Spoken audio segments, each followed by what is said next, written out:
దాని తర్వాత అమిత్ షా గారు ఉన్నారంటే జగన్మోహన్ రెడ్డిని కలిసిన తర్వాత బాబు గారి దగ్గర కూడా తీసుకెళ్ళారు. వాళ్ళు బాబు గారి దగ్గరికి ఎట్లా వెళ్తారు, మేము ఒప్పుకోము, మేము కలిసేదానికి లేదు అని చెప్పారు. అమిత్ షా కూడా చెప్పాడు, మీరు మమ్మల్ని డిక్టేట్ చేసేదానికి కాదు, మీరు ఎలక్షన్లో సపోర్ట్ చేస్తే చేయండి, లేకుంటే మీ ఇష్టం అది. అంతేగాని మీరు ఒక ప్రెసిడెంట్ క్యాండిడేట్కి వాళ్ళు కలవకూడదు వీళ్ళు కలవకూడదని మీరు వైఎస్ఆర్ కాంగ్రెస్ పార్టీ వాళ్ళు అడిగారు కలవడానికి వెళ్ళేదనేసి చెప్తే కొంచెం మేము ఈరోజు వద్దు, ఈరోజు మేము కలవము అది అని చెప్తే ఆయన వెరీ క్లారిటీగా చెప్పాడు.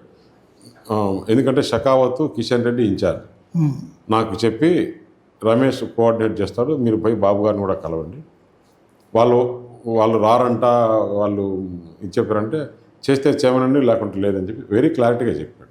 రైట్. ఎలక్షన్స్ ముందు చూసుకున్నప్పుడు 2018 ఎలక్షన్స్కి ముందు ఒక కీలకమైన పరిణామం